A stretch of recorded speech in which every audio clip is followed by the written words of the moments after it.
Oi, gente, tudo bem com vocês? Um prazer estar aqui novamente na Conferência Etos. Obrigado pelo convite. Gostaria de começar me apresentando. Eu sou Estevão Braga, estou como diretor de sustentabilidade da BOL. Para quem não está me vendo e só me ouvindo, eu sou branco, tenho cabelos levemente grisalhos, uma barba curta, olhos claros e caucasiano. Então, prazer estar com vocês.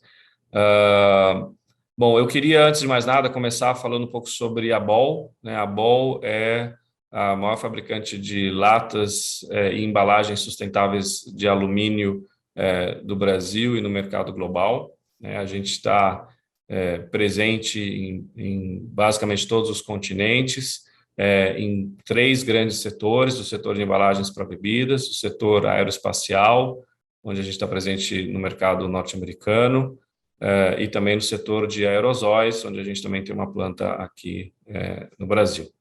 Em embalagens para bebidas, a gente tem 15 unidades na América do Sul, sendo 11 delas no Brasil. O Brasil é, de longe, o nosso maior mercado sul-americano. E a gente acredita muito que a gente tem muito a contribuir com o tema de sustentabilidade, né? A lata de alumínio, ela uma embalagem que é 100% e infinitamente reciclável, né? Isso está, de certa forma, traduzido, né, em alguns dos indicadores que a gente utiliza para medir a nossa performance de sustentabilidade. Um deles é o Dow Jones, onde a gente, das últimas 9 edições, ficou em primeiro ou em segundo lugar no setor de embalagens global em 8 delas. E a gente tem algumas metas bastante robustas, agressivas aí de sustentabilidade, como a meta de neutralizar todas as nossas emissões até 2050, de atingir uma taxa média global de reciclagem das nossas embalagens de 90% até 2030. Estamos, no Brasil, adiantados em relação a essa meta, vou falar um pouquinho disso.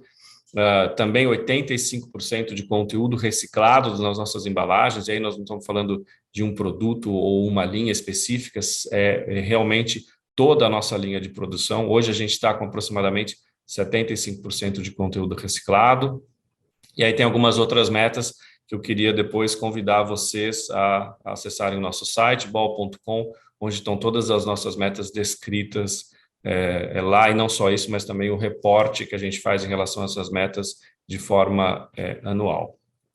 E aí eu queria começar esse bate-papo falando um pouco sobre um tema que é a economia circular, né? E na BOL a gente utiliza o termo de circularidade real, onde a gente busca um ciclo que nunca efetivamente termina. E por que a gente, como empresa, está interessado nesse tema? Né? Primeiro porque a gente, todos nós estamos no mesmo planeta, né? E a situação do planeta é uma situação bastante difícil em termos de conservação e principalmente de utilização dos nossos recursos naturais.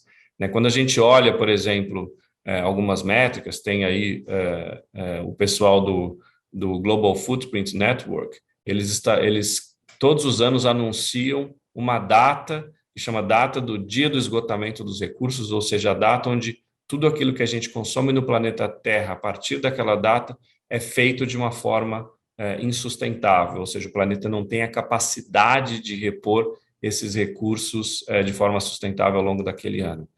Então, esse dia, nesse ano, em 2022, foi 28 de junho.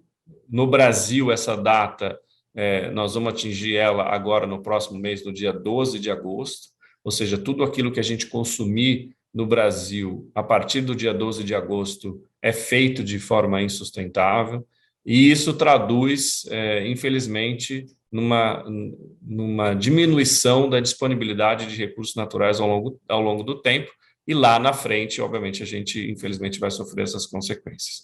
E hoje a gente já está, de certa forma, sofrendo um pouco as consequências relacionadas ao nosso modo de vida de insustentabilidade, as mudanças climáticas, os eventos extremos climáticos que a gente sofre no Brasil e no mundo, secas severas, chuvas, tempestades, nevascas, e etc., que a gente não tinha registro no Brasil e que hoje, infelizmente, a gente cada vez vê como um tema mais comum. Por outro lado, a gente pega uma boa parte desse recurso e joga fora, entre aspas, né, porque não existe jogar fora, mas a gente inutiliza esse recurso, devolvendo ele para a natureza na forma de lixo. Então, hoje o Brasil produz mais de 82 milhões de toneladas de lixo por ano, né? Isso dá mais de 1 quilo de lixo por habitante por dia, isso dá mais de um caminhão de lixo a cada 3 segundos, né? Então, é muito lixo que a gente gera, infelizmente. Né? E como que a gente consegue diminuir esse cenário? Como que a gente consegue, de certa forma, compatibilizar a capacidade da natureza com o nosso estilo de vida? E aí que entra esse tema que a gente chama de economia circular, de circularidade real, né? Onde a gente não basta simplesmente garantir que a gente coleta esse material da rua, né? A gente já faz isso, né? Boa parte dos municípios são atendidos por algum sistema de coleta de lixo doméstico e, em alguns casos, também de reciclagem, mas só isso não é o suficiente. A gente precisa garantir que a gente separa esse lixo da forma correta, que a gente reutiliza o que é possível reutilizar e que, principalmente, a gente devolva para aquele mesmo produto aquele material que foi reciclado, né? Que é o que acontece com alguns produtos e outros não. Então, quando a gente fala da reciclagem, nem todos os níveis de reciclagem são iguais. A gente tem uma reciclagem que a gente chama de produto a produto, que é o que acontece com a lata de alumínio, né? Então, a lata de alumínio, hoje o Brasil tem uma taxa de 99% de reciclagem das latas de alumínio, né? Muito acima dos outros materiais. Essa reciclagem ajuda basicamente na renda de mais de 800 mil famílias que vivem da reciclagem. A gente tem a reciclagem de material a material, ou seja, uma parte desse alumínio, por exemplo, é utilizado na fabricação de alguns produtos, às vezes de até maior valor agregado, como computadores, veículos elétricos, onde o alumínio está substituindo o aço por ser mais leve e mais durável.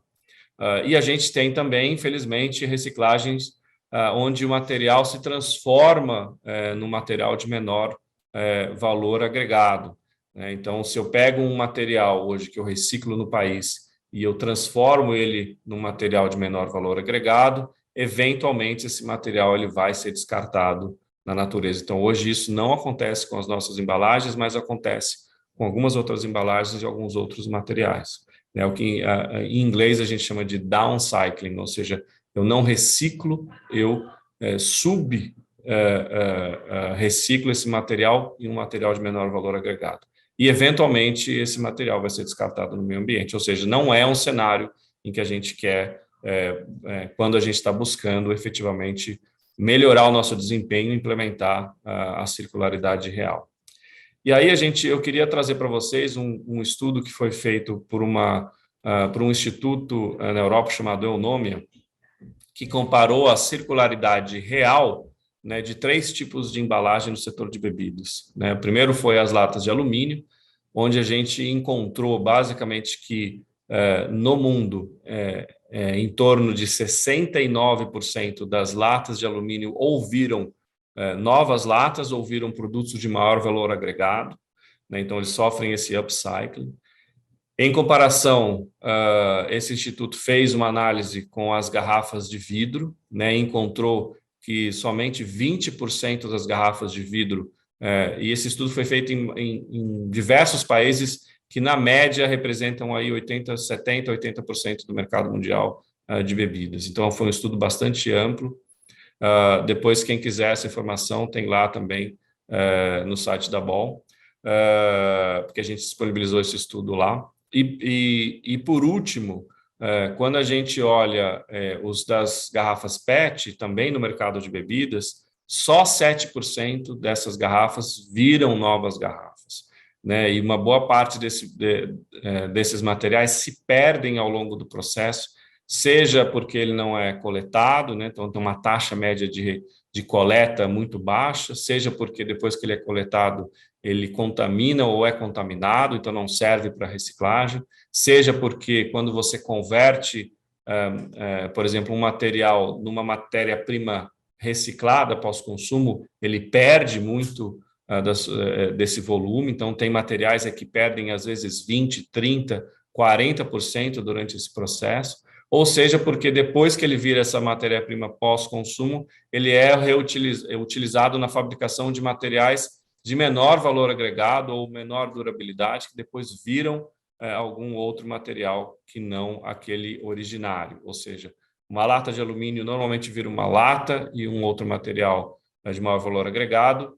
Essas outras embalagens normalmente não viram uma nova embalagem e viram algum material que vai se perder no meio ambiente. E, infelizmente, essa não é uma economia que a gente chama de economia real circular. E aí vem a pergunta, né? E qual é o papel dos consumidores? Os consumidores estão atentos e atentas a esse tipo de performance na realidade, né? E o que a gente encontra no mercado brasileiro, primeiro, é um pouco de falta de informação, né? 59% dos consumidores têm dificuldade de saber se os produtos que eles estão consumindo estão sendo embalados em embalagens mais sustentáveis.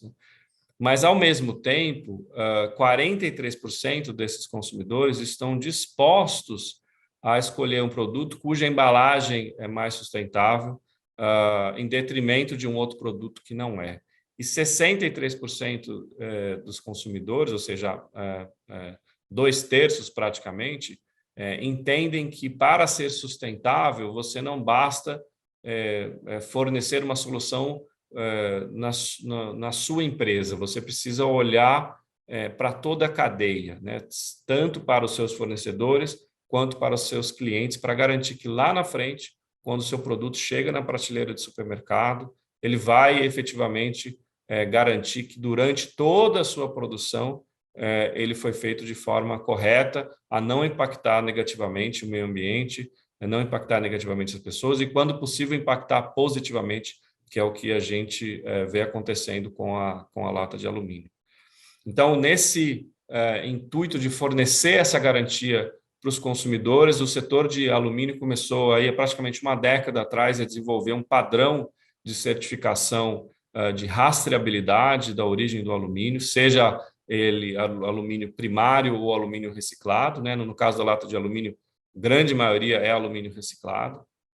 E essa certificação, ela basicamente traz 4 grandes vantagens para o consumidor e para o setor como um todo.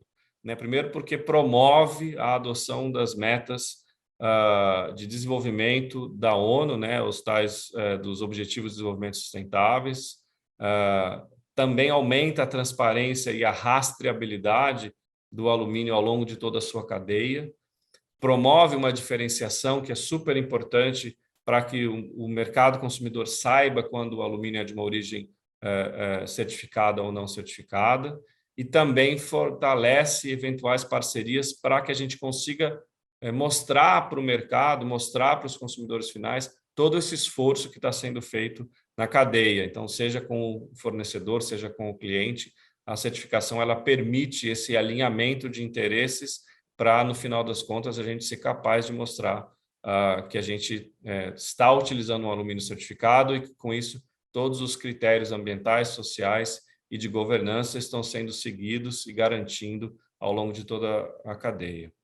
E aí, quando a gente olha quem está por detrás dessa certificação, a gente percebe que basicamente são grandes atores da sociedade civil organizada, ONGs, grandes consumidores ou fabricantes de alumínio. Então, a gente tem aí o setor de bebidas, como é o nosso caso, o caso dos nossos fornecedores, o setor automotivo também entrando muito forte, o setor de tecnologia entrando muito forte.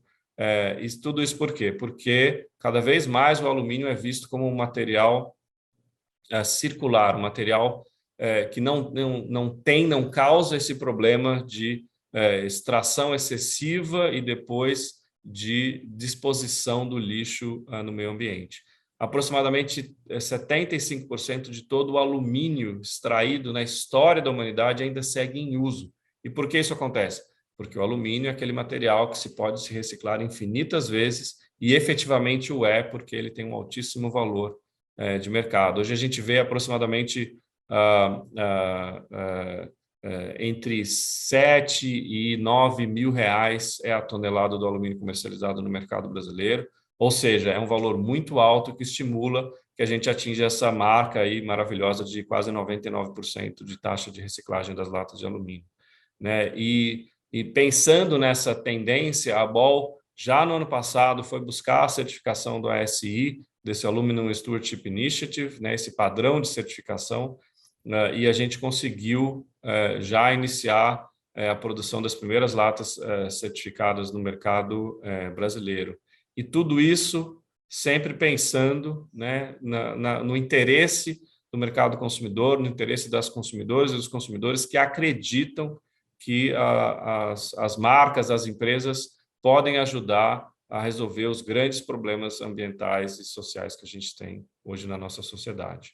Então, com essa mensagem, eu queria agradecer a oportunidade de estar falando com vocês, convidá-los e convidá-las a conhecerem um pouco mais do nosso trabalho na nossa página da internet, ball.com, e, enfim, ficar à disposição aí, tanto do Ethos quanto dos demais parceiros, para quem tiver mais dúvida, pode encaminhar para a gente responde, e novamente agradecer a oportunidade. Então, muito obrigado, um ótimo dia para vocês, um abraço, até a próxima oportunidade.